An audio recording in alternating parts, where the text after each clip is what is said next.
নমস্কাৰ, মই আজি বনাম বেঙেনা আলু বিলাহীৰ সৈতে এখন ভাজি। তাৰ কাৰণে মই বেঙেনা আলু আৰু বিলাহী লৈছোঁ এনেকৈ।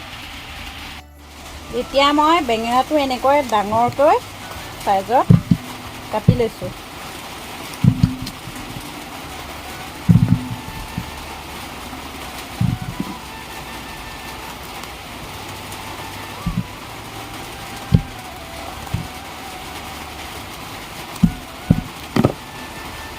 একেধৰণে মই আলুখিনিও ডাঙৰ ডাঙৰকৈ আৰু বেঙেনাখিনি ডাঙৰ ডাঙৰকৈ এইদৰে কাটি ল'লোঁ।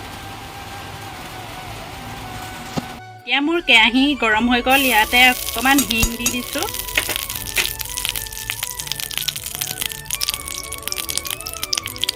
এতিয়া মই বেঙেনা আলুখিনি ইয়াত ভাজি ল'ম।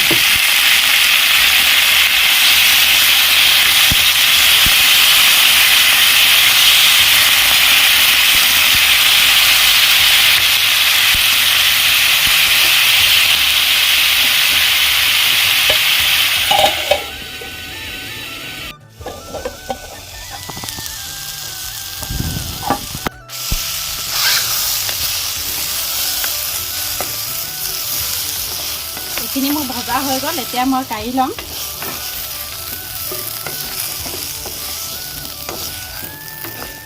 এতিয়া মই অলপ ইয়াত মিঠাতেল দি দিছোঁ।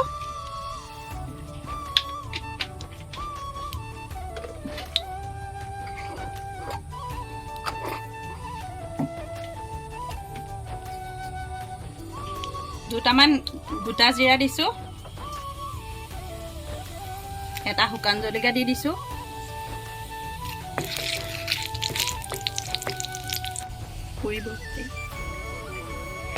এতিয়া মই বিলাহীটো পেষ্ট বনাই থৈছিলোঁ, ইয়াত মই দি দিছোঁ। এয়া আদা নহৰু জলকীয়া একেলগে মই গোটেইখিনি পিচি লৈছিলোঁ।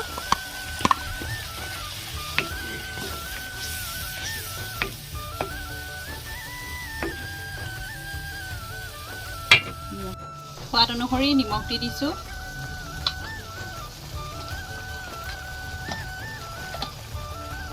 সোৱাদ অনুসৰি হালধি দিছোঁ। আৰু মই ইয়াত অলপ গোটা মছলা আৰু জলকীয়া গুড়ি একেলগে দি দিছোঁ।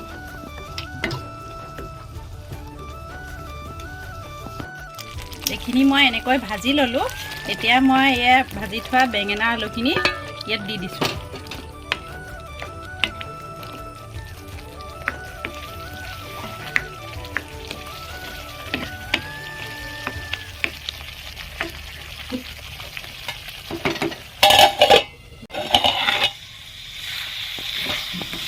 মোৰ বেঙেনা ভাজি ৰেচিপিটো যদি ভাল লাগে লাইক কমেণ্ট ছাবস্ক্ৰাইব কৰি দিব।